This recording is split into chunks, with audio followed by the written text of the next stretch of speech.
ad hoc committee on ending poverty and particularly focusing on transportation and infrastructure. Mr. Alarcon will be joining us shortly. This is really his brainchild to have this ad hoc committee on poverty to look at the various reasons why we have poverty in our city and ways in which we can address that. This is a particularly important topic to me as chair of the Transportation Committee.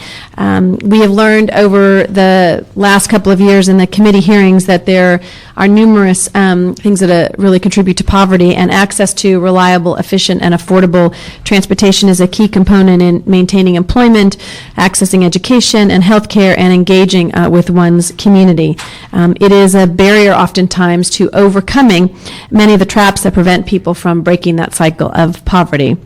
As you look at cities like New York and San Francisco, they have a transportation system that is for the rich and the poor and the working, old and young, and really it's an equalizer, decreasing this isolation that many times people feel depending upon their level of income. And really without transportation, many people feel they are a prisoner in their own home, including the elderly and others. And so we hope that this effort, as we look for in the citywide on transportation and as well in the Poverty Committee. It actually was 100 years ago next week in 1908 that Ford debuted the Model T, really revolutionizing the way people travel. It enabled people to get farther than they ever could with greater ease than ever before. But over the last 100 years, we have seen, in fact, that change, that increased mobility and freedom that you felt, and sometimes makes you a prisoner in your own car. And so I always tell the story about when I turned 16 years old, and by the time I turned 16, on my birthday, the first thing I did was go get my driver's license that day, and I'd already been paying on my car, and that was my freedom on my 16th birthday in the San Fernando Valley.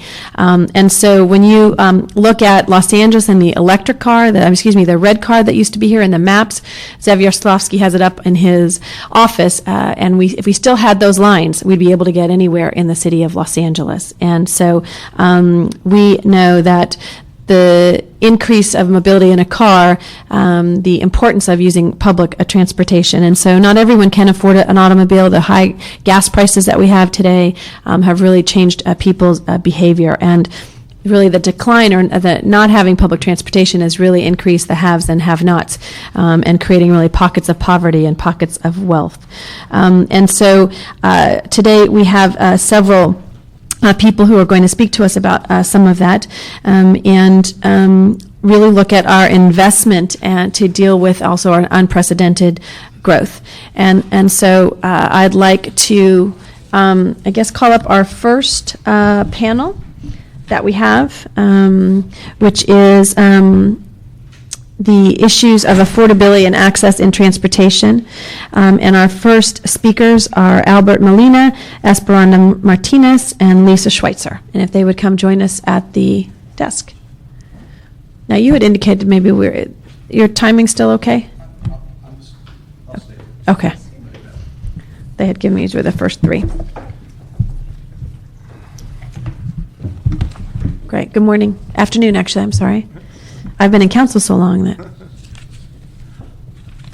I think, Albert, they had you first. Okay, We'll let the women go after you, Good afternoon. My name is Alberto Melena. I'm with the San Fernando Valley Partnership. We work with young people in the San Fernando Valley. Our office is in the northeast San Fernando Valley, but we work with students from throughout the San Fernando Valley.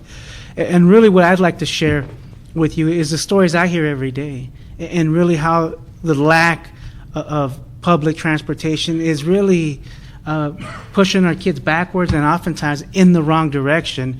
And I'll tell you, it's much deeper, I think, than folks really see, and really how it's isolating. It's hard to believe that people can be isolated in the San Fernando Valley. But you know what? Students are those that we often don't really pay attention to, from what I've heard.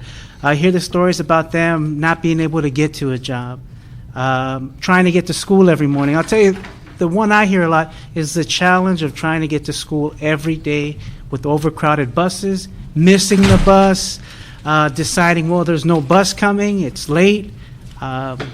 Just under the panel, thank you. Go ahead. And it's not an isolated incident. It happens every day. We offer services for students at our office, and the challenge is always getting them there. I think oftentimes we hear there's so many services available to young people, why don't they take advantage of them? Well, they can't get there. And it's the truth. It's not that they choose not to, it's that they literally can't. We talk about college campuses, taking them to college.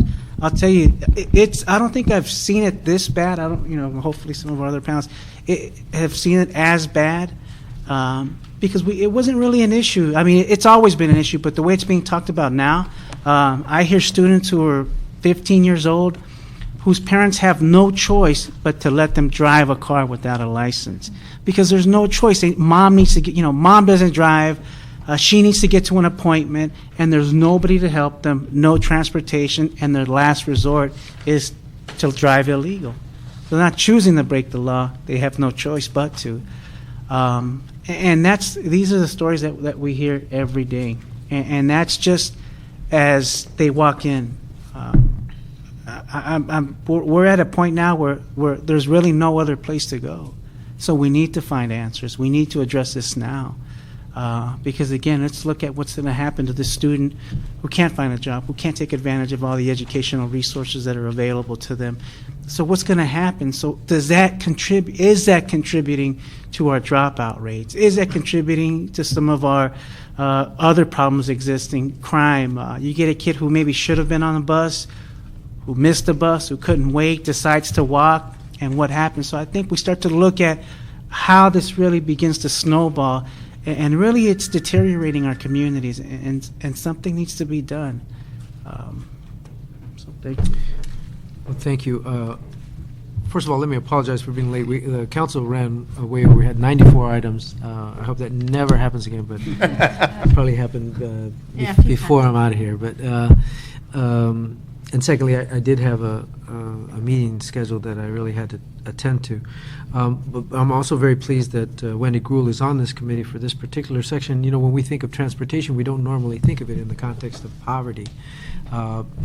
Certainly the discussions that we have in Transportation Committee and at the MTA, Metrolink, all those transportation entities, the issue comes up every once in a while with bus fares or in some other form when we talk about DASH or service-oriented, direct service-oriented transportation systems. It comes up on the taxi issue. It comes up, but it isn't the central focus of our transportation issue. Usually it's driven by congestion.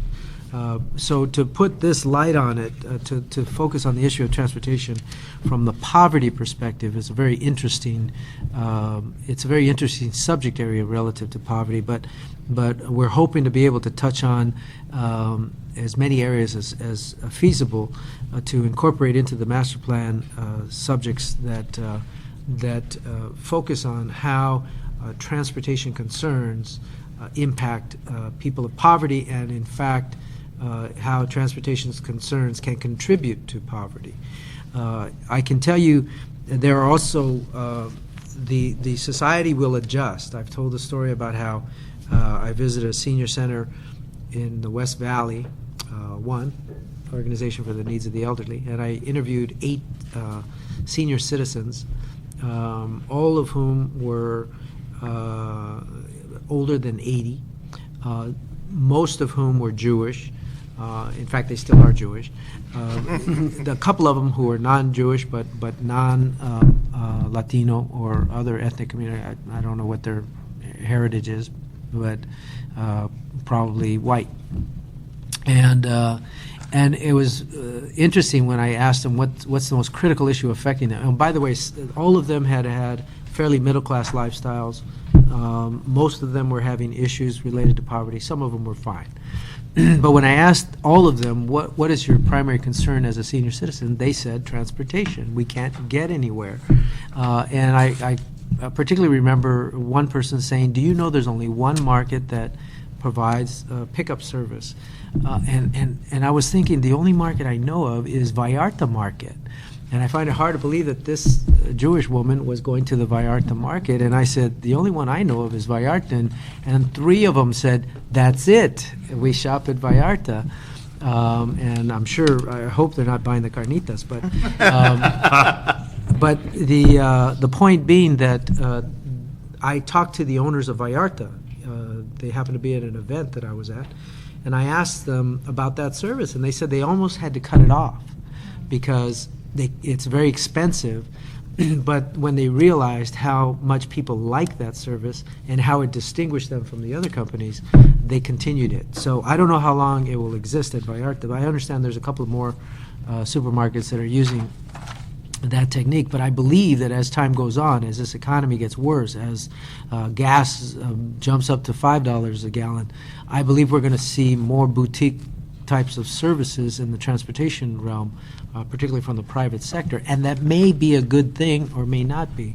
But I think it speaks to issues of poverty in the sense that we have to recognize that as I said, we can either accelerate the population of poverty by utilizing transportation schemes to end poverty, or we can take a look at the traditional way of looking at transportation and not deal with the issues of the economy and poverty while doing so. Well, and obviously we want this committee and the master plan to challenge society to focus on issues of poverty and how to avert them by utilizing transportation techniques. So all that being said, that's what we're trying to do. You wouldn't think of a poverty document having a chapter on transportation, but we think it's important, particularly in the city of Los Angeles, where it's all about mobility.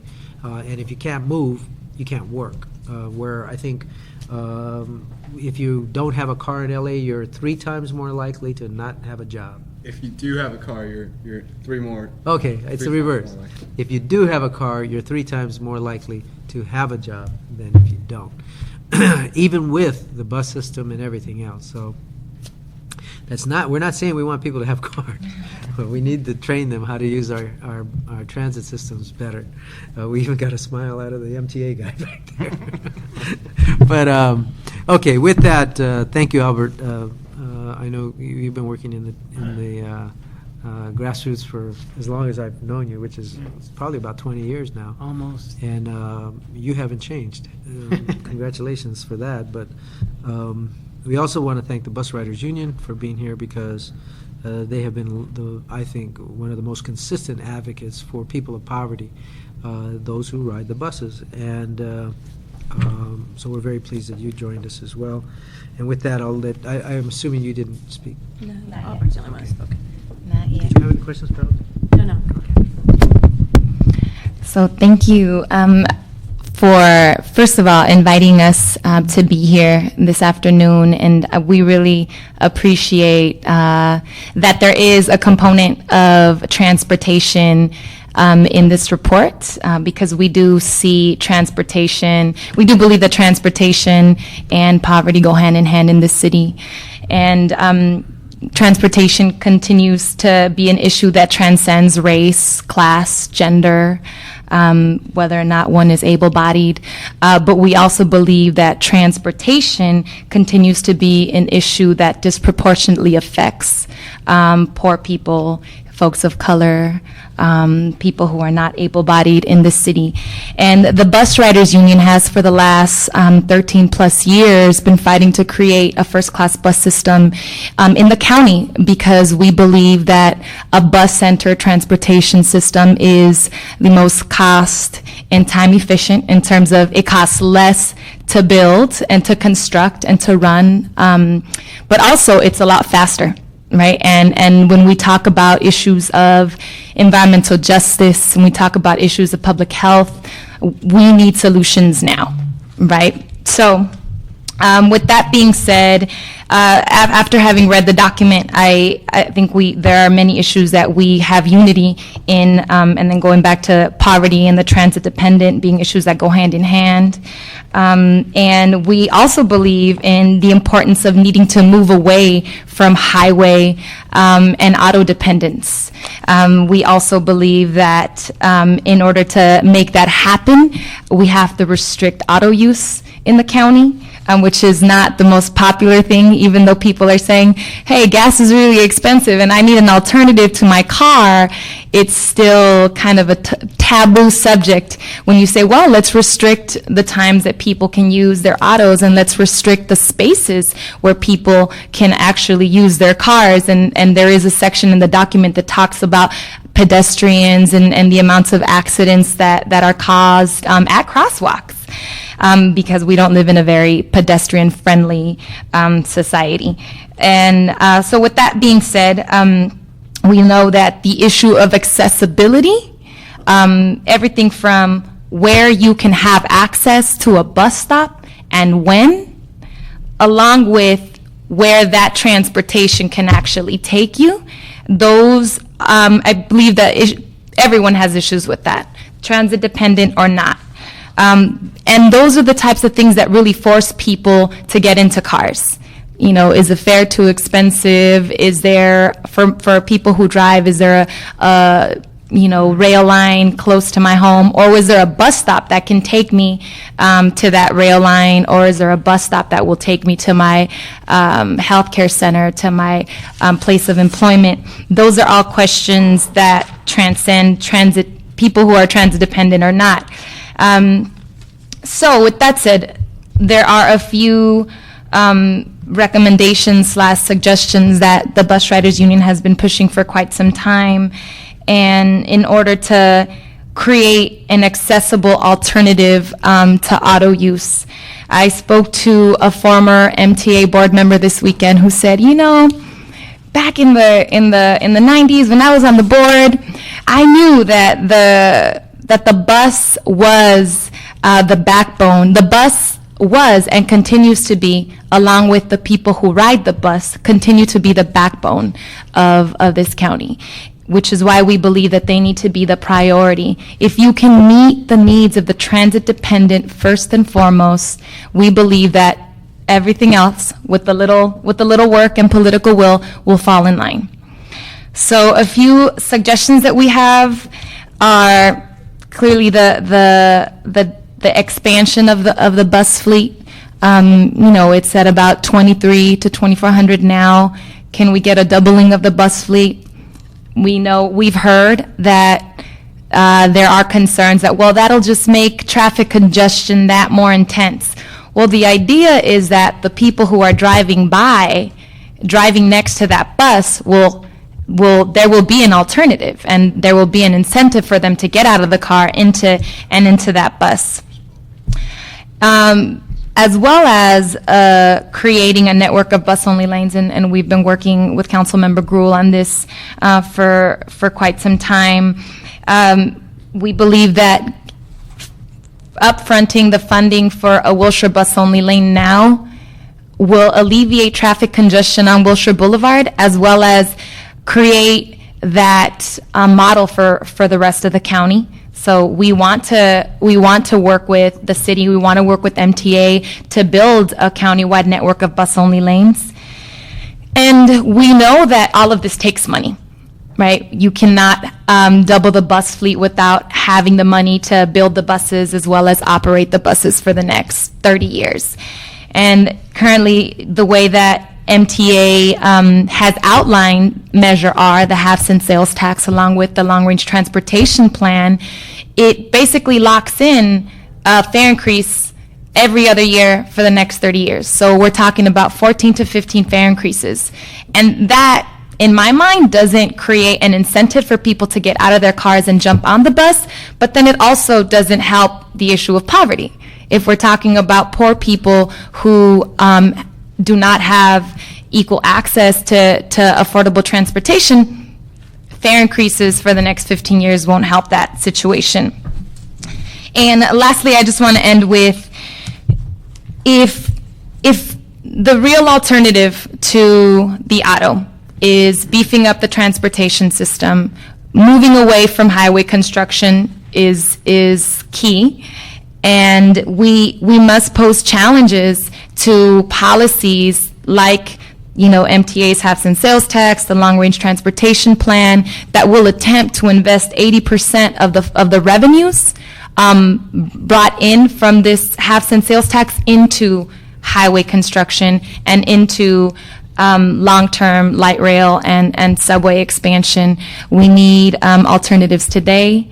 We need solutions that will get our folks where they need to go, and that is having access to healthcare, education, as well as recreational stuff. Can folks get to their temples and to their churches on Sunday mornings? And right now, the way that current bus service is, people can't do that.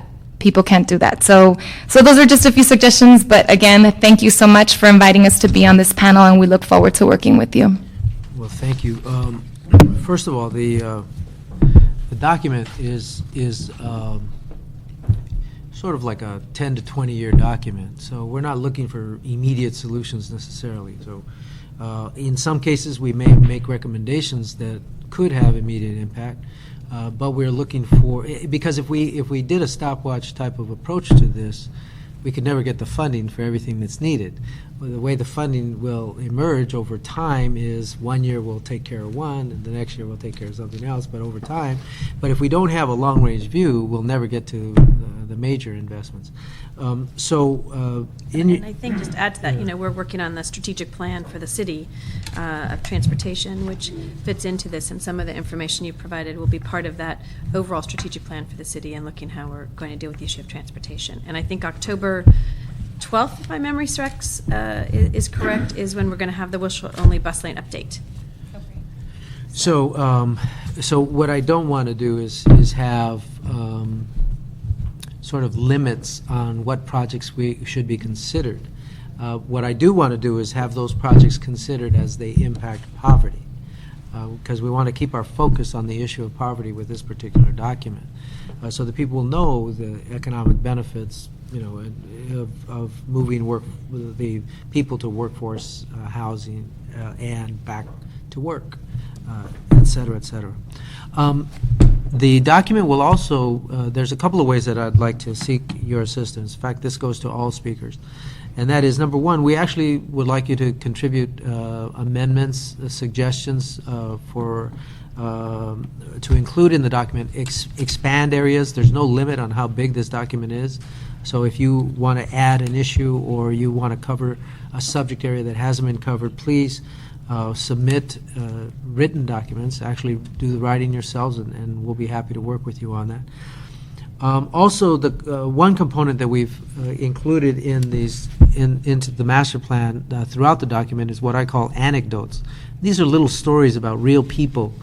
We have some stories. They're sort of dry, but what we really want to do is tell the human story. So we want real people, and we want real stories of how their life changed. And in this chapter, you will see anecdotes incorporated. Frankly, I don't know whether they're real people or not. Are they real people? These are all real people. Okay. So if you have a story that needs to be told to give picture a real sense of a particular problem that perhaps we could come up with a solution for, or not, but nevertheless need to discuss, we would love to have those anecdotes. Also, I'm thinking that to the bus riders union itself might be worthy of a telling of the story of the bus riders union in this document, to talk about advocacy and what your focus has been, and how it works, the history of it, so that people will understand it. I don't want this document just to be about statistics, and we can't do that in one academic document. We really need to look at other vehicles. And one of the things is not just to talk about the statistics, but actually the advocacy. And Bus Riders Union is, I think, second to none with regard to the MTA. By the way, I was on the board in the 90s, and there was a dramatic shift at that time from buses to capital infrastructure, and that's an interesting point that should be embellished if it's not already in here. I haven't read every word, obviously, but that is the whole notion that we shifted, and maybe the Bus Riders Union is the best to tell this story, but how we shifted because it's easier to pass infrastructure bonds than it is to get service dollars, to pass taxes to pay for services. And so there was a dramatic shift to subways. Obviously, we had a tremendous need for subways, but I think it came at the expense of our bus system, and there was a dramatic reduction in the number of buses and services during that time period that we've never fully recovered from, nor do I necessarily believe we had intended to recover from it. And that's, I believe that we needed more buses. In fact, to his credit, Mayor Reardon also felt we needed more buses. At the same time, we wanted to promote the subways. So we're a long way away from a total solution, but I think if we understand that history, it'll help us with some of the policy considerations that have to be made in the future as to how a state under Prop, what is it? The tax? The tax? No, the tax. Measure R? No, man, you guys are too young. Jarvis, yeah, what? Prop 13. 13, yeah, Prop 13, wow. A state like California under Prop 13 can figure out how to solve both these dilemmas, the need to build more capital infrastructure and to provide more services, and sometimes they're competing. Anyway, so we would love to have your input in a direct way. In other words, we would love to have you write sections of this. There will be what do you call it, at the beginning of where we don't claim credit for all the information in there. What do you call it? Disclaimer. There will be a disclaimer at the beginning of this to say that we don't necessarily, the writers do not necessarily agree with all the policy implications in here, but we present them for consideration. So we hope that you will participate in that way. With that, our third panelist is... Hello, it's nice to be here with you. My name is Lisa Schweitzer, and I'm a professor at the University of Southern California. Thank you for being here. I study... Are you sending us all these interns? That one? If he sasses you constantly, it is not my fault. I'll give you right. a funny little story. I was just in a meeting with CRA, and he poked his head in to tell him about the meeting. The director of CRA said, "Did you get him? He is great. He was one of our interns," and blah blah blah. And so it was a high. She paid a very high compliment. So That's good to hear. thank you for sending him. But, I think in some respects, I'd probably most useful to this effort by being a resource that you can ask questions to. I do have a couple of reactions to some of the things that have been said. One is, in the opening remarks about thinking about the San Francisco system and the New York system as being these populist transportation systems, I'd actually issue a bit of a challenge to that, because while they have very good systems, these are extremely expensive cities. And there are plenty of 2-hour bus commutes in New York, depending on how you draw New York, depending on what you think the region is.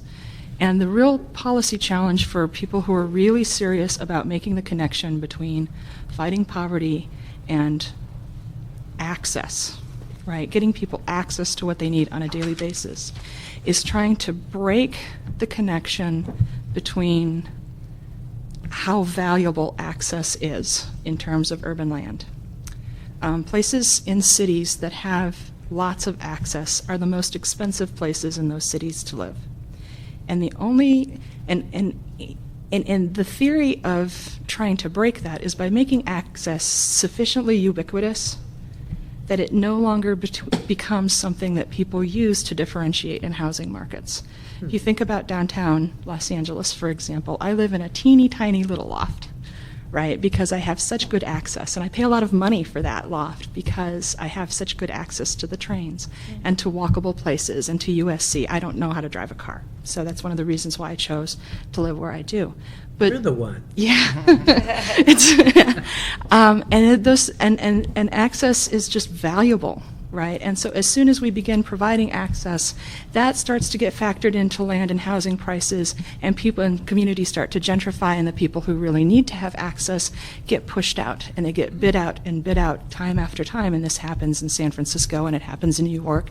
It happens here, right? I mean, I lived in West Hollywood when I was a PhD student at that other university in town. And then when I came back, Cassie Northridge. yeah, yeah. No, mine, UCLA. Oh. Yeah, UCLA. I lived there, and it was fine when I was a little PhD student with about 14 cents of discretionary income every month. And then I came back, graduated, came back 3 years later as a professor with a housing subsidy from USC, and I couldn't live there anymore.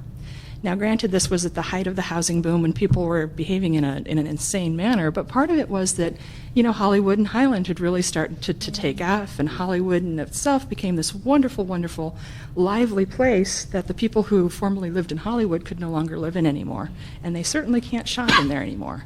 And this is not an inconsequential policy problem. This has been the heart of our problem when we've talked about providing access for impoverished people in cities since the early 1960s, right?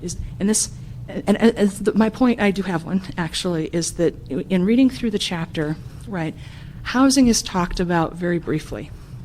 And the thing about it is we're not going to beat this unless we find a way to really jointly develop access and affordable housing, and find ways to protect that affordable housing and keep it affordable. And like really like legitimate affordable housing, not what is sort of defined as affordable, which I could probably live in, right? Those two things have to go together. And the other thing that's not in there that I think we really need to think about being something that you develop hand in hand is schools. If you look at the data on extreme commuters, most of them are doing what they're doing because they're trying to buy into the best possible school district they can get into.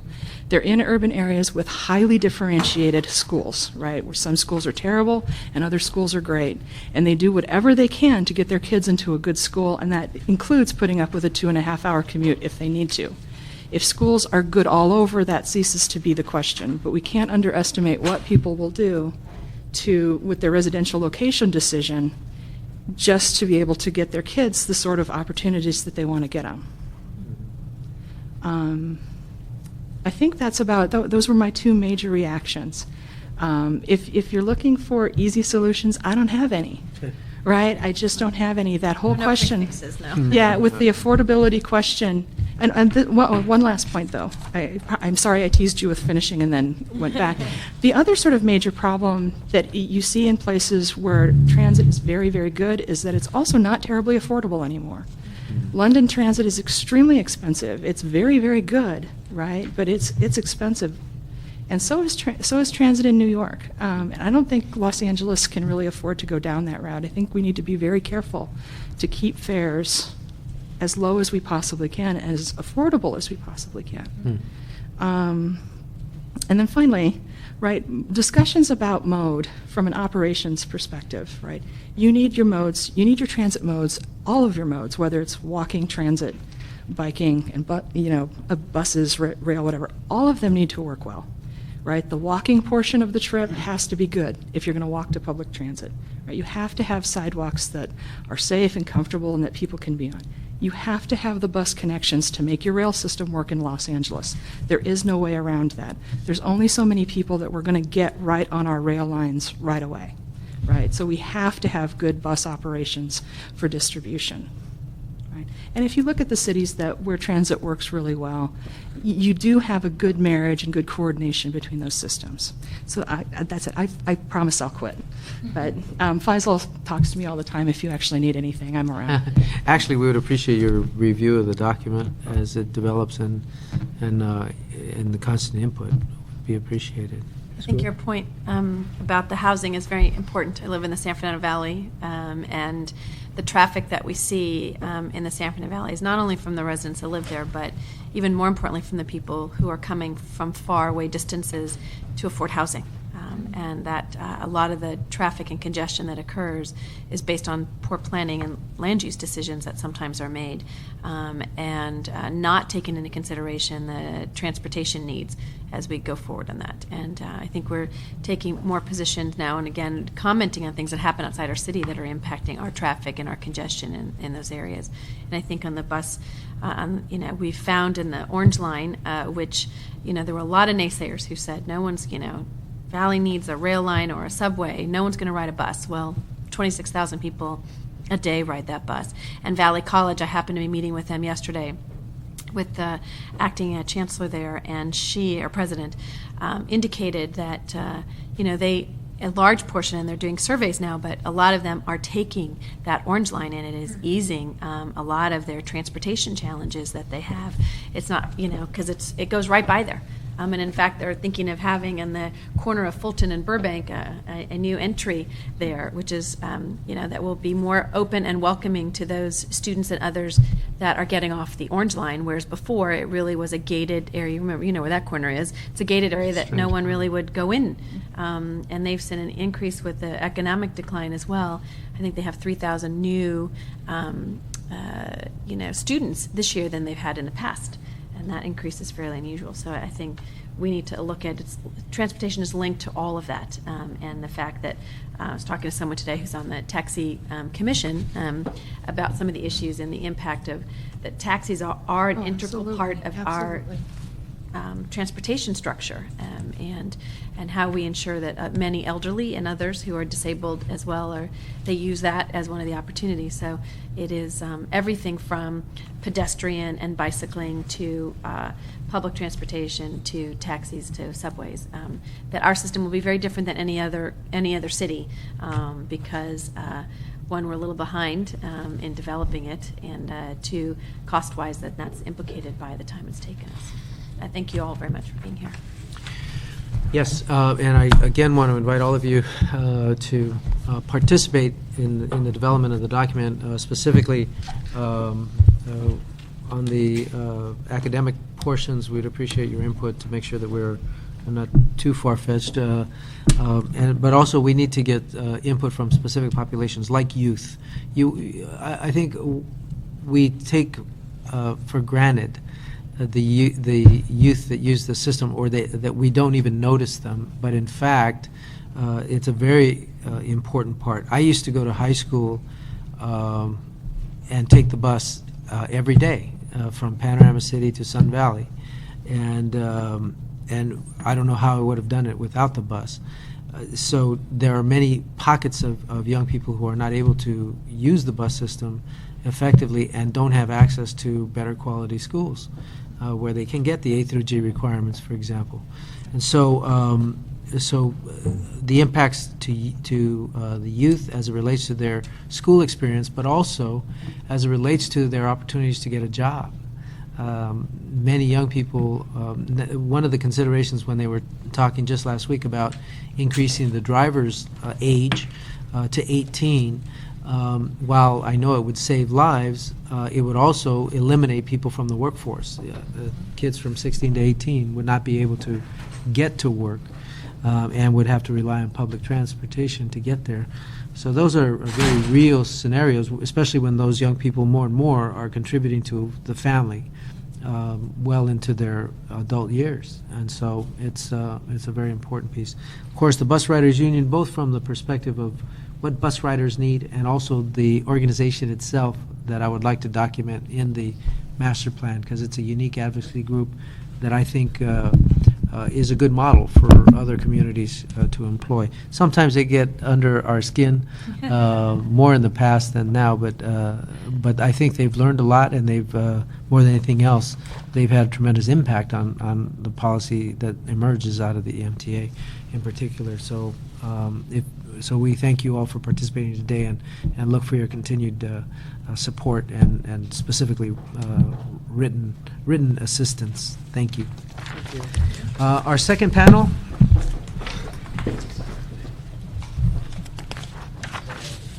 Our second panel is. Could we have Robin Valera go first? He has to leave. Okay.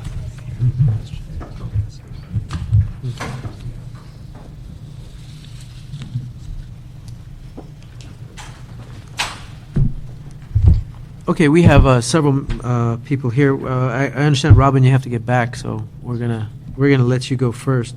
Robin, you are from the Metropolitan Transportation Authority. We also have Bart Reed from the Transit Coalition, Matt Benjamin from Alta Planning, formerly of the LA County Bicycle Coalition. So this is sort of an interesting group that we put together, but we're trying to get as many interested parties as possible. And again, everything I said to the panel before, we would appreciate your helping us write this document in a real sense. So with that, Mr. Blair. Well, first, let me start by saying that what has been said here, we certainly would agree with in general principle and in general even approach. I did take the liberty of going through some of the documents. If you don't mind, I'd like to just point out a couple of things I'd like to bring up to people's attention. In your document, you refer to 2,300 buses in the county. There's actually closer to 4,100. Metro now is running out 2,600 buses approximately a day as well. So we have been increasing the fleet, Okay. and we look forward to continuing to do that as well. Please, any corrections like that, just please feel free to submit them. Okay, and let me also start by saying that I think dealing with When you the say issue- 4,100, you're talking about other jurisdictions? other jurisdictions, but that is LA County. Oh, Santa Monica. It would be Santa Monica. There's 14 or so other operators other than Metro, not counting the small municipalities as well, that we help fund some of their operations as well, and small shuttles. And LA Dot. LA Dot for sure. Okay. Let me start by saying that I think we certainly would agree that mobility is opportunity, and that the idea of increasing the opportunities for anyone in Los Angeles, especially those in poverty, is a way to provide for them a quality of life which cannot be achieved otherwise. And I want to start also by saying, as we all know historically, in fact, the councilwoman was here, she had mentioned cities like San Francisco, and I'm going to add Portland or others, where we look and say, that's really a city I'd like to live in for some reason or another. But LA at one time had 1,100 miles of light rail system throughout this area. It was tremendous. It was historically the largest in the world. And we, as a collective body, chose, certainly with influences outside of the municipal good, to dismantle that. But it was a decision to dismantle it. It was not one decision. It was a series of decisions. And it resulted in unwinding something that we regretfully look back and say, gosh, I wish it was back. That same issue needs to be addressed in how the city will institutionalize its changes in the future. Metro has been very successful over the last 15 years or so of increasing the amount of money going to the municipalities, City of LA as well, to increase the improvements of sidewalk amenities, walkway amenities, walking paths, and bicycle paths throughout the region. It's gone from about 15 years ago, around $2 million annually, to over $60 million in the latest call allocated to bicycle and pedestrian improvements. And the reason I bring that up is that there was a choice, certainly, Councilman, you were on the board when some of these things were being made, that we needed to look at something other than just funding additional roadways, and how do we make those improvements go forward. So Metro has been very active and continues to be active in funding a lot of the alternatives that we're talking about here. In a practical way, every trip that somebody takes costs money, and that idea of walking, or that idea of bicycling, or the idea of taking a car is a measured evaluation. It's an opportunity for someone to say, I don't have the money to, or I choose not to start my car up. As we know with high gasoline prices today, every trip that we're taking now is somewhere between $2 and $6 on the average just to run around town. And that $2 to $6 that I would choose to use every day is $2 to $6 I may not have for other things that I need, food, housing, or otherwise. So everything that we can do to reduce the trip, eliminate the trip, make it more efficient, and avoid the usage of an automobile, we're really putting money in people's pockets, and we're saying to them that basically they can use those funds for something more beneficial to their families. I do want to bring up also the idea of buses and rail. The idea that the bus is the backbone of our system, I think we would 100% agree that we would want a first-class bus system in Los Angeles. We would 100% agree, and we have been working pretty heavily, certainly with a lot of encouragement from the BRU and others, to make those improvements.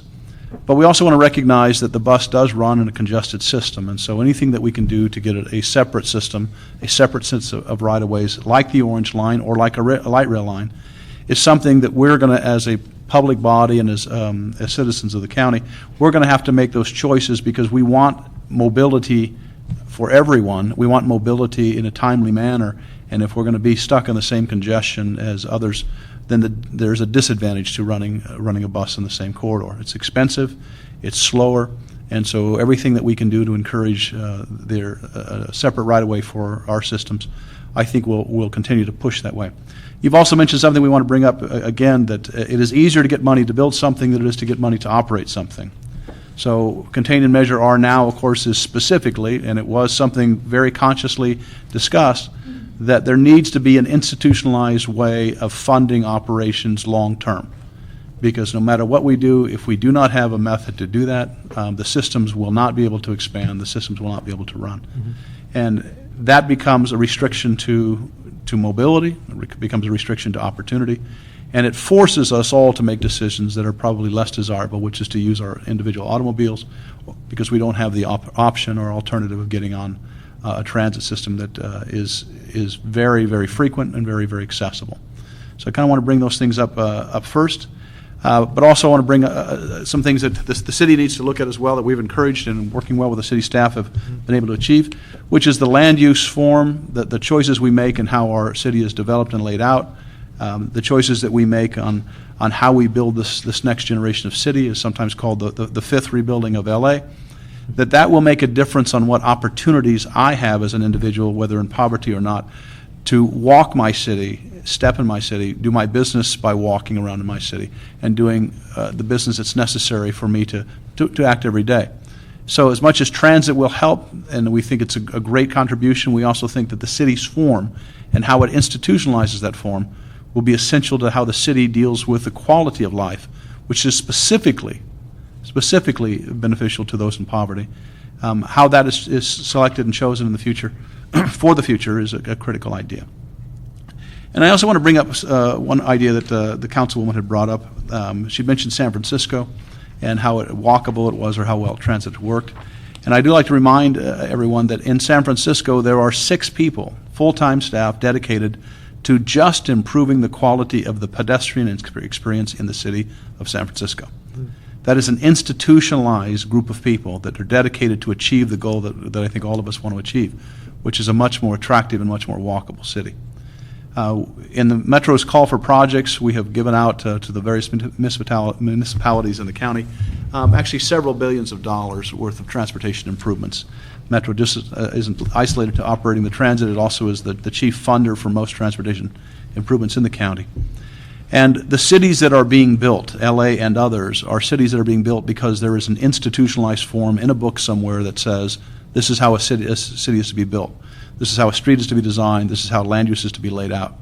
And regardless of what we advocate and what we fund, if a city has adopted a series of standards which are antagonistic to the quality of life issues that we're raising here today, they will institutionalize that form and will not meet the goals that you're raising now, which is how do we build a city that provides a quality of life, a quality of opportunity, a quality of mobility without the need to spend money on an automobile and without the need to spend the money on the gasoline to operate that automobile. As your document reflects, and we certainly would agree that the second largest expenditure in LA County is transportation.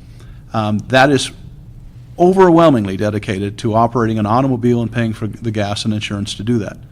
If you can create a city where at least some portion of your population doesn't need that automobile, you have taken that 20% or 30% of household expenses and you have put it back into the pockets of the poor, or you've put it back into the pockets of the individual citizen. Other cities in the world have been able to achieve that. We're not suggesting that everyone will be able to achieve that or that that's the only method of transportation.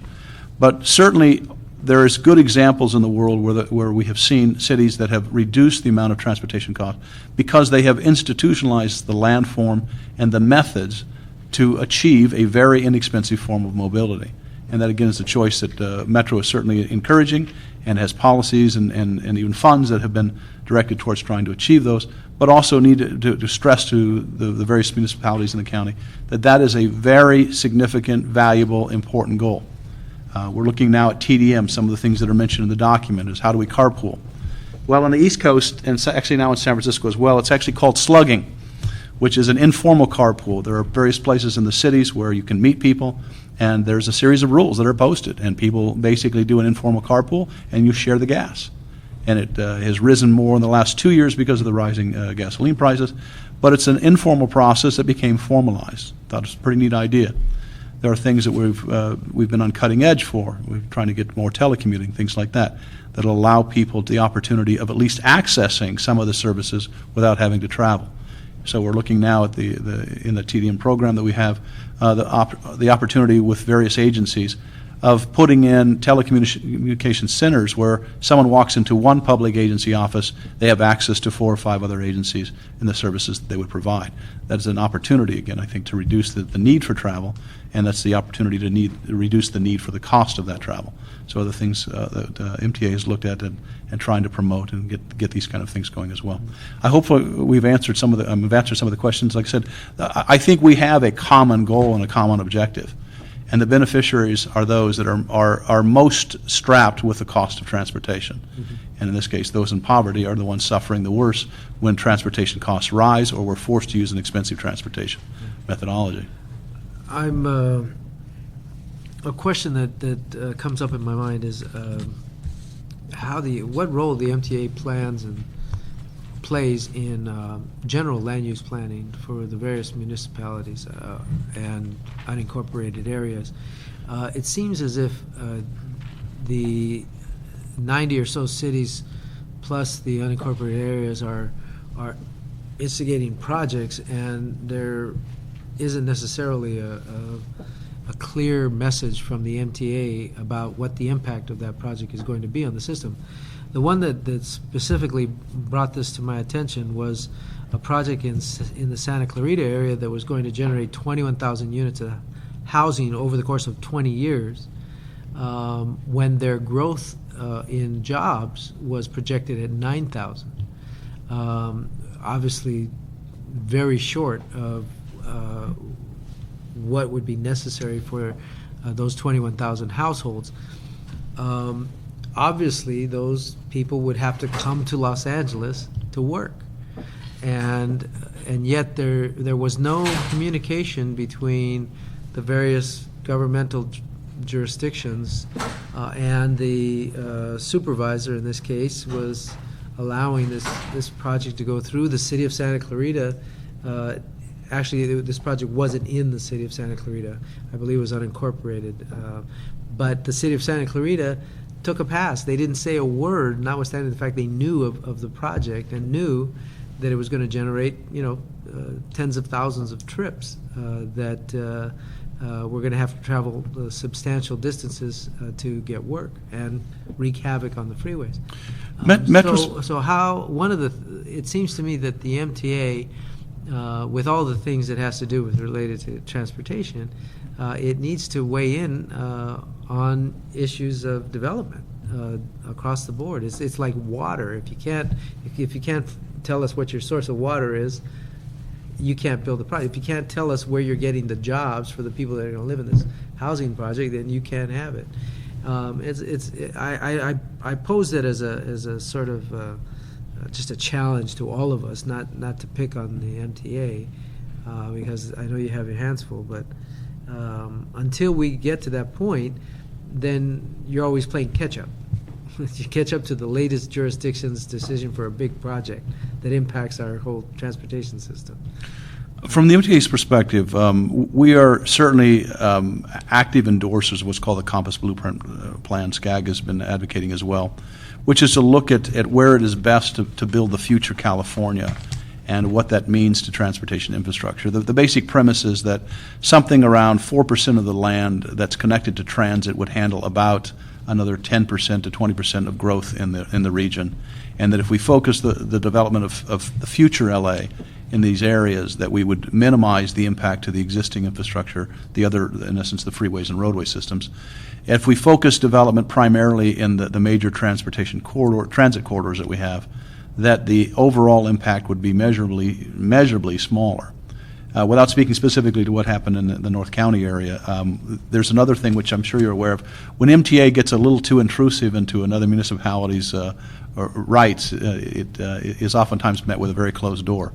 So we encourage, we certainly have over $2 billion worth of development that we have helped coordinate overwhelmingly on metro type of land, metro land or metro adjacent lands, where there is direct connection to our transit infrastructure, primarily rail. Not exclusively, but primarily rail. And we have shown, I think, some very good examples of how those things might take place and have minimal impacts on the other parts of the transportation. Also, if you could clear up a small question that I've had regarding the rights-of-way on rail lines. Yeah. It seems to me that we could utilize those rights-of-ways for bus lanes and other things. What are the prohibitions and what are the... Well, the only limitations I would suggest are that if they were bought by a certain fund, and usually it's a rail purchase fund, a rail right-of-way purchase fund, State of California initiative, that there has to be some very clear usage for usually rail, not exclusively, and I don't want to go too far with that. We certainly have used properties that we have purchased as rail for generalized transit usage, such as the Orange Line. But in a very limited amount, if we use anything that we've bought with a rail-specific fund, we have to show it as being usually a rail usage. But there shouldn't be any limitations that I'm aware of beyond those type of restrictions in the actual funding source. Well, So I was if we- specifically speaking of the San Fernando Road corridor and how there seems to be ample room for other transportation projects. We've done some bicycle paths, but I'm talking about dedicated busways that could be placed there. Without knowing the detail, but let me, in the case of bike paths, which we have been very helpful in funding and been very cooperative, there are some railroad restrictions because of the proximity of the bicycle to an operating rail line. But as far as, in general, the answer is we certainly would look at any other transportation usage such as buses on the same right-of-way. In fact, in the cases of our studies, for new corridor work, the first thing that we have to look at is there a possibility of running a BRT or some kind of high-volume bus operations, and then we would look at light rail, and then we'd look at something heavier than light rail. So we would actually go through that process. Well, I want to thank you for being here. And again, we'd appreciate your comments on the document as we proceed. Our next speaker is Matt Benjamin, Senior Planner for Alta Planning. Oh, you know what? No, you were before him, but I let Robin go first. Bart Reed, Executive Director of the Transit Coalition. You're right. Hello, everybody. I'm Bart Reed, Executive Director of the Transit Coalition. And just as a little bit of background, many years ago we had a councilman by the name of Bernardi, and I was going to Cal State Northridge, and there was a proposal to add a grid bus service to the San Fernando Valley. What happened was that because I knew Anarni, I brought out busloads and busloads of senior citizens to the public hearings, and all the senior citizens asked for night bus service. Well, they decided that because there were all these senior citizens there and they knew I was involved, that there was a fix. So they decided that they would have to redo all the public hearings again. So they did another round of public hearings, and I just stayed a little bit lower profile, but we made sure all the buses took the seniors there. And all of a sudden, when we ended up with the grid bus system in 1974, we had night bus service to 10 o'clock at night, because the old RTD thought nobody would ride buses past 7. We know that nobody's out at 7 o'clock or later.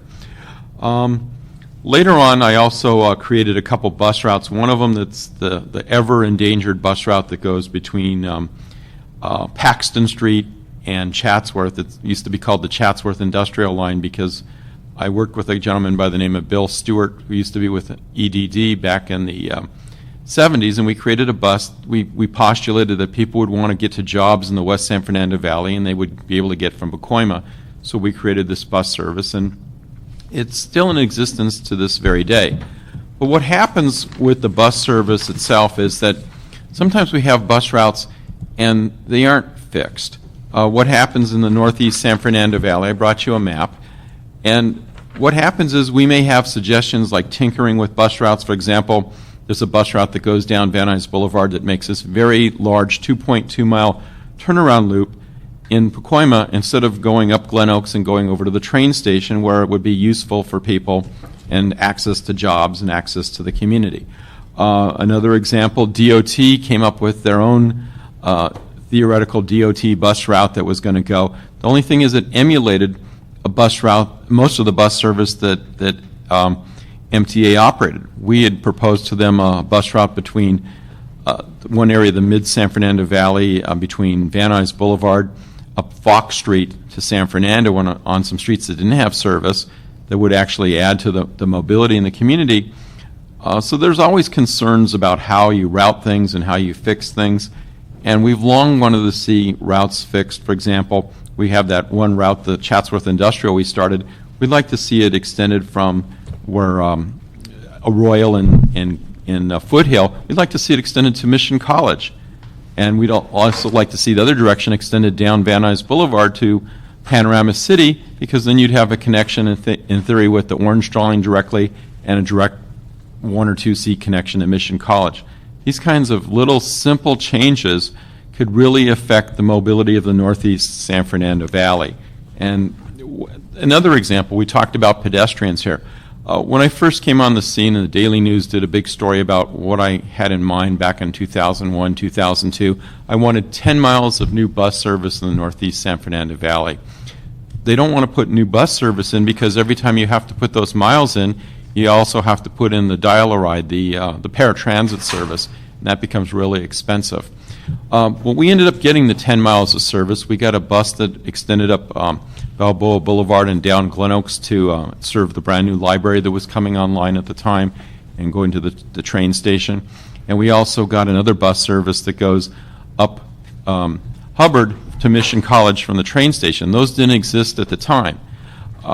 So we made changes, but as an example of a pedestrian problem, the bus on both Glen Oaks and also, in particularly the bus on Hubbard, they have old properties that were before Americans with Disability Act, and we have undeveloped curbs, undeveloped corners, and unless we go out and have an actual task force in the city to figure out one side San Fernando, one side City of LA, to establish where we can put down concrete landing pads and put in curbs and gutters, we have bus services that aren't able to be well used because you go a half mile to a mile up Hubbard because there's no corners where the buses can go. And to have a wheelchair landing, you have to have a curb and gutter on both sides of the street to allow that to happen. If it was grandfathered in like some of these bus routes were here in the 1940s and 1950s, you can do it without that, but under modern technology, modern rules, we have the same kind of problems on Glen Oaks where we need to go out and finish some corners, put in some curbs, gutters, and let people use the bus service. Another thing, since we're looking at poverty, we put in this wonderful orange line. The orange line hit a record in July, 26,000, just under 27,000 people. I don't know if the color will come through, but this basically shows you the north-south bus service in the San Fernando Valley.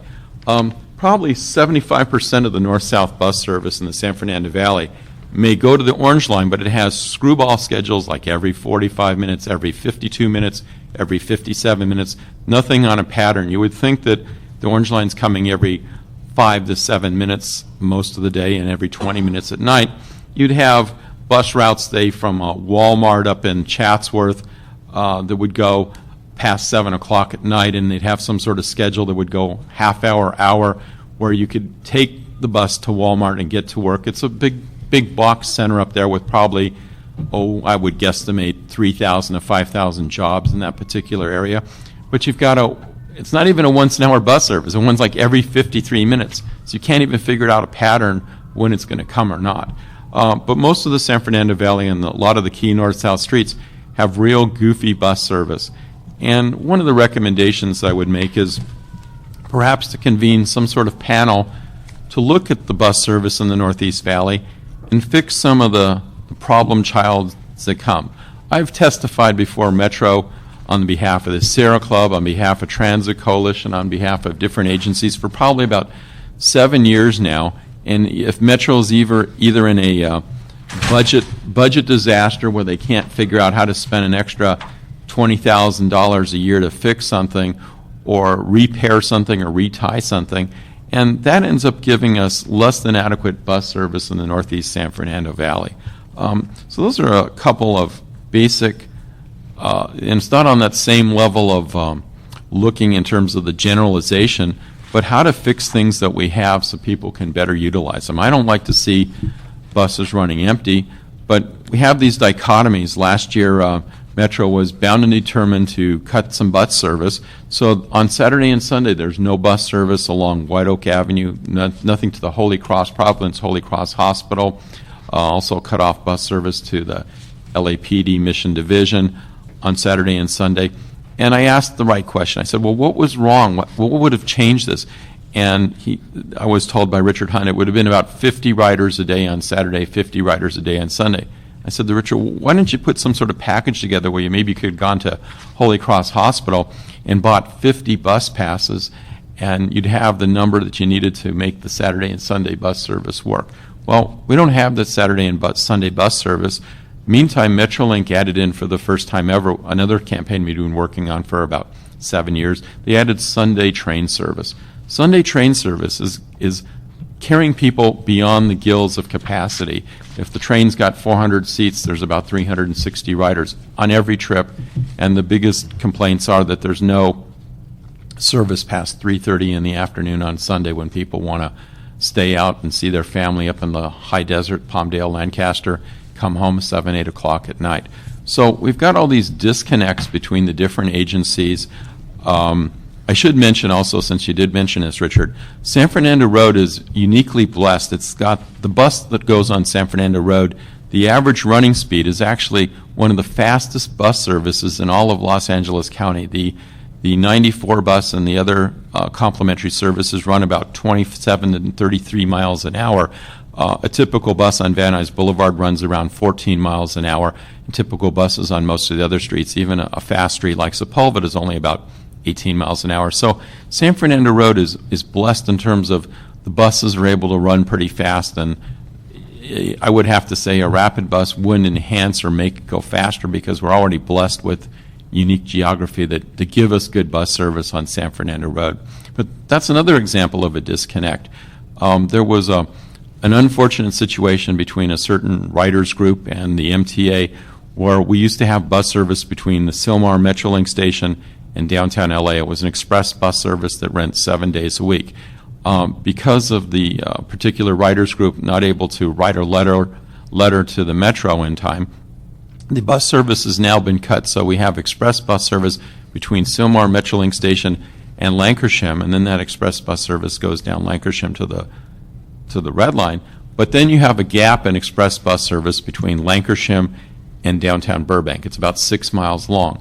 We weren't able to fix it because the two parties weren't able to sit down and work out a deal. So sometimes we need help from a mediator or some involvement from you as a leader to task some of your staff to sit down and look at some of these things and make 10 goals and go for fixing some of these things. I'd like to see that. I think it actually was Sun Valley. I don't think it was Burbank. And the problem was that the interpretation was because Lankershim was in Sun Valley and Vineland was in Sun Valley, they thought when they said Sun Valley, they connected, and not realizing that there was a gap of about 2 miles between the two. We've both been in Sun Valley. You grew up there, and I spent 15 years working in Sun Valley. I know the streets as well as you, and it's kind of sad, but hurts the public. Yeah, what I'm particularly concerned with, though, is the issue of poverty and how we can alleviate. So, I would appreciate if you could readjust your presentation to factor in specifically how issues of poverty are affected. We can do that as we move forward. I'm not asking you to do that right now, but what I'm saying is that you have a general presentation related to mobility, your perspective on, in your organization's perspective on how to move people. But I specifically want to hone in on how it affects issues of poverty. I don't think the connections are that difficult, but you take them for granted, and you really want to write a document that... Let me tie the pieces together then.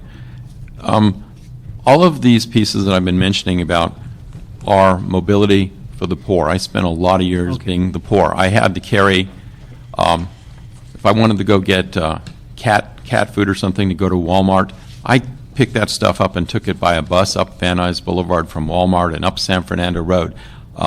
Many people, that's how they do their shopping. I would have to go and basically have my shopping, everything else by bus. I mean, try carrying heavy satchels that weigh 20, 30 pounds apiece for your week or two groceries. That's how the people in our community go. As far as connecting people to jobs, that's the whole thing about solving poverty. I mean, by not having midday service to the employment center on Glen Oaks, people that are looking for jobs might be able to get to the job center, but they can't get home because there's no bus service for 4 hours.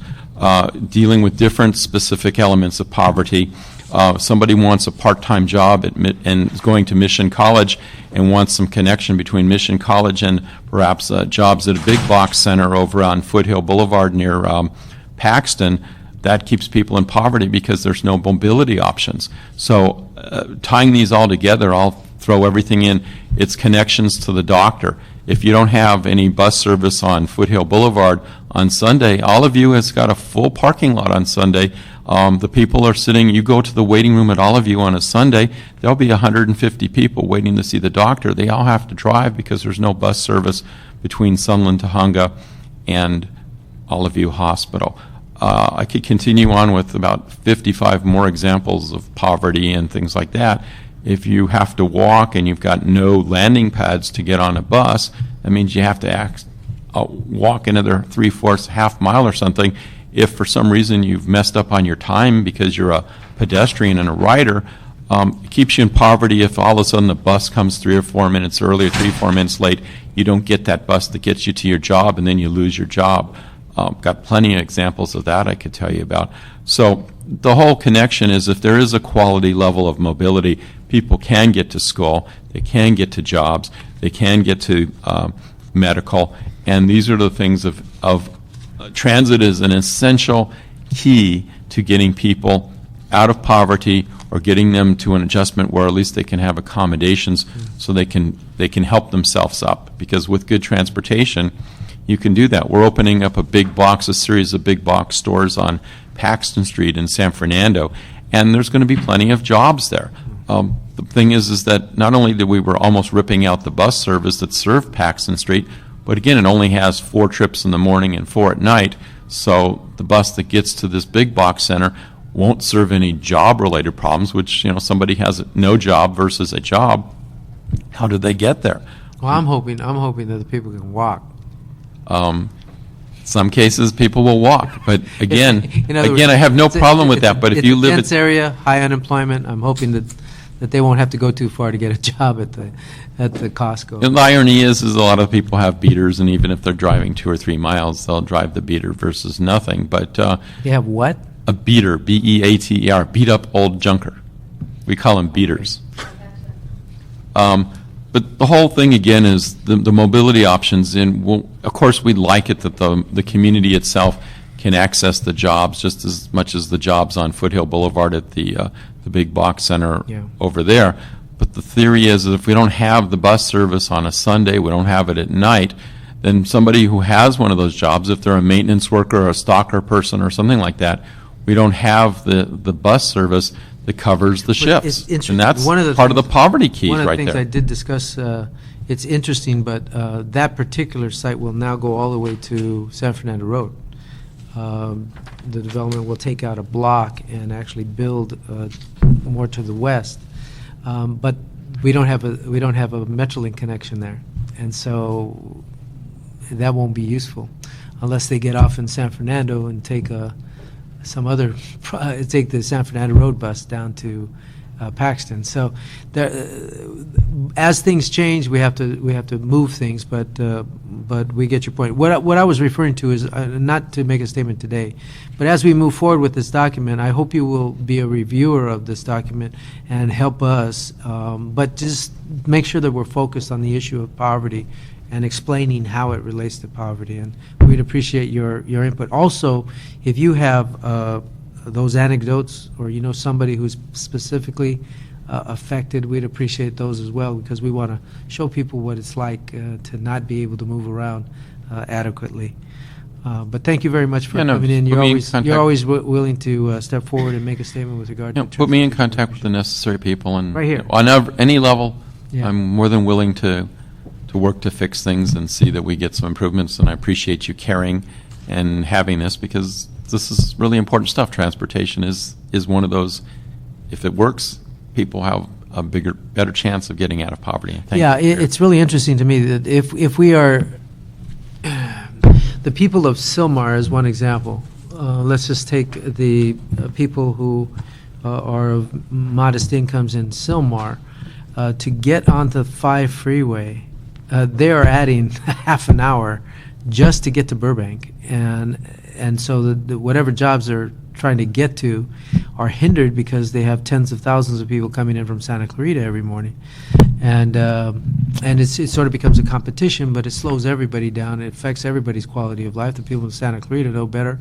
than the people in Sylmar, and if we can move them faster to their job, it would reduce or I should say improve their quality of life, and that's time that could be spent monitoring their kids, supervising their kids, taking them to sports activities, dance class or whatever, and we're seeing a diminution of the quality time because people are spending 1 or 2 hours on the street. And now, it's really this is an interesting side note. I actually saw a drop in my tenure for 15 years of being in public office. I actually saw a drop in complaints about transportation, and I really believe it's because of the onset of the cell phone. So I'm wondering if those complaints are going to increase now that people can't use their cell phones readily, unless they have a Bluetooth or something, because what I would use the time driving for is to communicate. I still do because I have a Bluetooth, so I want you to know I'm driving legally, even though I voted against it. But I do believe that was quality time that people were spending with their families. Even though it was by phone, it was better than just driving to work and not being able to communicate with folks and taking care of little tasks that you have to take care of. It's risky, it's dangerous, shouldn't be done in terms of text messaging and manipulating the phone. But I really believe that people, in essence, sort of acquiesced to spending that additional time because they could use the cell phone. Now that they can't use it, I think they're going to get upset again, and we're going to start getting more complaints about transportation. So we got to get those Bluetooth systems in place to give people the connection to their families. Anyway, thank you, Bart. I diverged. We're going to get to our last speaker, and a biking system. A lot of people think of it as a luxury, a recreational process, but for the poor, it is an absolute essential. I do want to tell you a little anecdote. I was driving down Laurel Canyon. Bart, you know this location. It's at Laurel Canyon by the Mervyns. In between the Mervyns and Fernangeles Park, there's a jut out. And right where the jut out begins, there was a poor gentleman who had been struck by a car, probably because he had to ride the bike in the street right at that point. And I pulled over and I waited for the ambulance, and it struck me that his bike was being left there. And I asked the police, "What are you going to do with the bike?" And they hadn't thought about it, but the guy, I guess he saw that I was concerned that this is probably this guy's mode to work, and the police said they'd take it to the station and try to do everything they could to get it to him. So it really is the difference between any form of access to a job or not. And so that's our particular focus. And so we're very pleased that you're here to present, and I hope that as you contribute, you'll contribute from that perspective as well. Bart? There's one quickie point. We've been working Transit Coalition on bicycle access on trains, but also one of the issues is we'd like to see the Metro buses equipped with 3 bike racks rather than 2. Absolutely. What happens on San Fernando Road? I saw the pictures. Yeah, on San Fernando Road and a lot of the streets, we get people that are using the bike as part of their trip from the home to the bus, but then the bus comes by and there's 2 bikes, commonly 2 bikes that hop almost all the time now. Yeah. And there's been some reticence from Metro to purchase the 3 bike racks, and it's the same cost and some of the issues. And some of it becomes, you're helping pushing that. Again, it's a poverty issue. People there's that absolutely, and in need fact- the 3 racks. That means they have a chance to get home. In fact, the issue or to came their up babies. in Transportation Committee just recently, and the point made was that with the with the dramatic increase in gasoline prices, people who want to use the option of riding the bike are stalled because when they get to the bus, there's no room for the bike, and so they can't wait for another bus, so they typically forget the bike and drive, even though they would rather ride their bike. Well, for the poor, they don't have that option. If they can't get the bus, they'll get late to work, they'll get fired, they'll be unemployed. And so that is a critical issue. I'm sure you were going to mention it, so I'll let you. Sounds like it's already covered. No, yeah, it's not covered. There's many issues, but I want you to know that in our document on transportation, bicycles are going to be a very important feature because people who use bicycles for work are typically in poverty, or there are many people who would use their bike if feasible, who are now unemployed. Mm-hmm. So with that, Matt Benjamin, Senior Planner for Alta Planning, formerly of the LA County Bicycle Coalition. Right, and I came prepared to talk a little about who is biking in Los Angeles County, and sometimes I find that it's necessary, especially when speaking to elected officials, to really make the point that the people that you see showing up at Transportation Committee and the typical advocates, while they're the ones who are out there and have the time and the dedication to actually speak on the need for better bicycle transportation system, they're really the tip of the iceberg, and the majority of people who are biking for transportation are doing so because it is the most cost-effective, time-effective form of transportation, both for the user and really for the city. And the people who are building transportation systems, bicycle infrastructure is very inexpensive. And we spend a lot of time talking about transit, and that's very important for a lot of reasons because bicycling can't serve everyone. But it can compete with transit in terms of travel time. Do you have any numbers on how many people are using bikes and how many of them are using them for the workplace? The statistics are, it tends to be an undercount. The U.S. Census is what gives us our statistics on bicycling. There's a Journey to Work section where people who bicycle most of the time and for most of their trip are counted as a bicycle trip. So people who link to transit and then take transit for the majority of their trip are counted as transit. So that estimate for LA County is under 1%. LA Metro, our firm did a study for Metro to kind of get a better idea, adjusting for the fact that school kids aren't counted, transit trips aren't counted. And the estimate is around 2.4% right now. Okay. And that was done back in 99. And I think that will have gone up, and I think in the 2010 census we'll see that it's gone up significantly. So we're talking 2.4%. What numbers is that? How many? How many people? Well, I guess just multiplied. That's a percentage of trips, so it's kind of hard to convert that into people. If you take the census number, it's 0.6% of workers. So if you took the total number of workers in Los Angeles, 6% of workers are 0.6. bicycling? 0.6. I was going to say. Yeah, less than 1%. Pretty high, but But it's, regardless of which numbers you use and the fact that it's undercounted, it's in the hundreds of thousands of people who are bicycling, if not every day or for all of their trip. They're bicycling for a portion of their trip or a portion of the time. Well, the other thing that the Northeast San Fernando Valley, the other thing that comes up when we have this discussion is the health concerns. The Northeast San Fernando Valley, I know this because when I was the assembly member, it was glaring, and that is that the Northeast San Fernando Valley has has a very high rate of obesity. In fact, my district, when I was in the assembly, had the highest rate of obesity in the entire state of California, and out of 80 assembly districts, that was a very dramatic fact that caught my attention. And bicycling can contribute so much to the well-being as well, but we don't have a system that is very friendly. It's pretty scary to ride a bike. It's scary, and that's what all of the surveys that we've done have indicated, that safety is the biggest barrier to getting people onto bikes. And it's even a barrier for people who are forced to bike because of lack of income to purchase a car. In some cases, people we've talked to bike because they don't want to pay for the bus fare every day.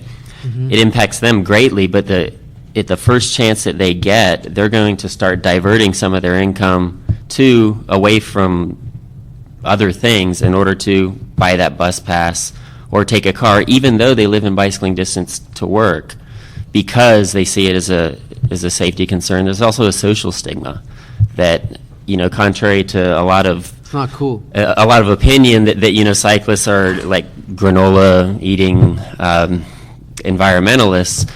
The majority of people who are bicycling are out of poverty, so it's almost seen as that's a poor man's form of transportation. So I think the social stigma is something that needs to be addressed. And another thing that really contributes to that social stigma is just the lack of consideration for bicyclists in just the way that our public agencies do business. And the example with the police officer not knowing what to do with a bike, because if he had a car, then they have a process for dealing with that situation. With a bike, they didn't really have a process. So that person loses, if you're not there, their form of transportation. And another issue that I think really needs to be nailed home, and Robin Blair spoke of it a little bit, is the standards and policies of the city are like the DNA of the city. No matter how much you dump money into it, but it's still going to produce whatever the policies and standards that are set direct it to produce. So right now, the street standards, and I was in a meeting with the DOT earlier today because we're doing the bike plan. The current street standards, if every arterial street was built to standard, there would be no bicycle facility anywhere in the city because it's not in the standards. So really there's an institutional exclusion currently of bicycle transportation, and we do little things like bike plans and we try to address spot issues, but until the larger issues of how we do business, both in building transportation infrastructure or just in dealing with traffic issues, until that begins to include cycling, we're really excluding an important part of the transportation mix.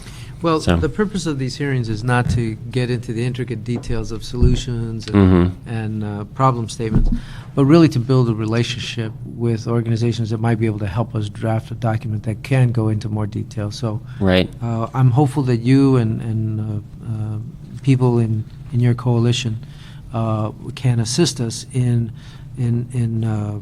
developing a master plan statement that really sees bicycling as a solution to many problems. We have some realities. There are some places where people shouldn't ride their bikes just for safety concerns. And yes, there is a stigma, and some people could be targeted. But but I think that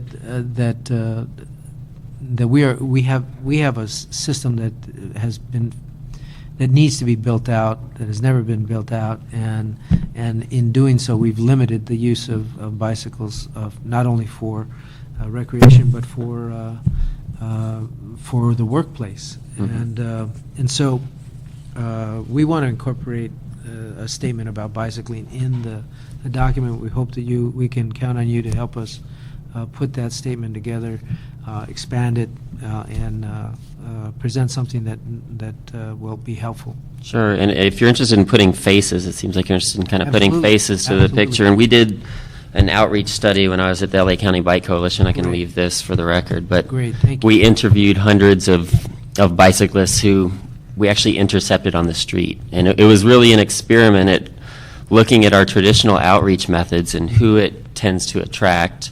And it's the type of people that would show up at a transportation committee meeting, and comparing that with, well, if you actually go out on the street and you intercept people, what do they look like?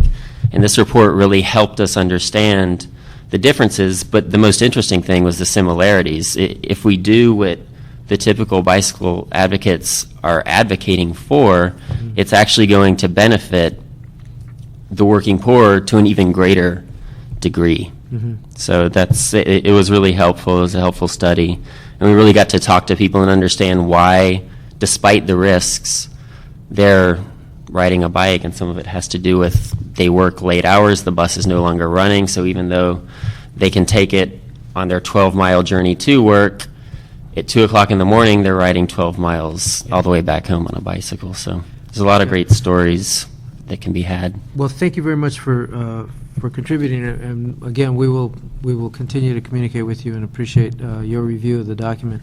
I do want to point out to staff that one thing that we should be looking at, I don't know if we touched on it, is the whole issue of scheduling for the workplace and how we can greatly reduce our transportation impacts by voluntary extended hours of operation or shortened hours of operation, or split shifts don't usually work because then you end up with 4 trips instead of 2, but maybe reducing split shifts.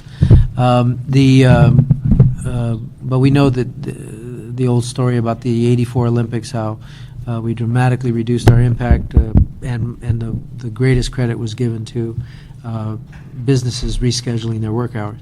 My sister, in fact, was telling me, related to the Metrolink train crash, that people that work with her knew a lot of people on the morning train, the same people that were on the 5 o'clock train, or 4 o'clock train, I should say, but they didn't ride with them on the way back because their hours, they worked till 7 o'clock at Warner Brothers, and so they avoided the accident. I only say that to say that by spreading the burden, we can better utilize our transportation system.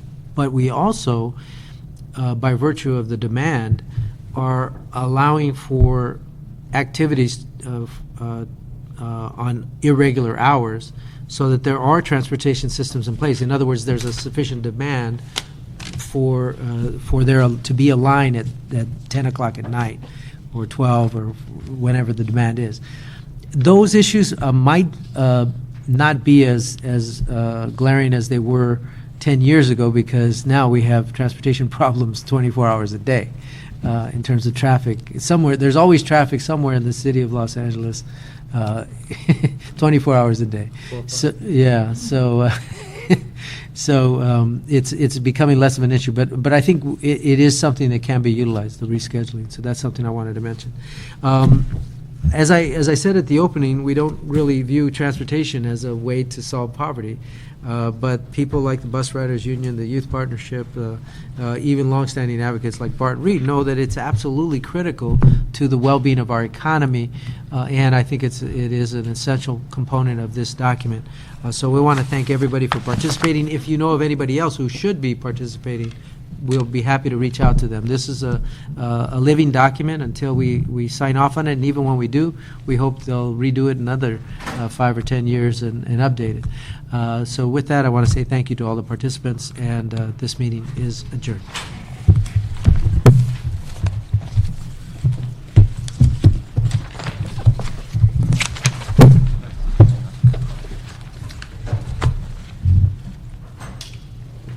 The 152. Is it the bus route? That's when I rode home from college.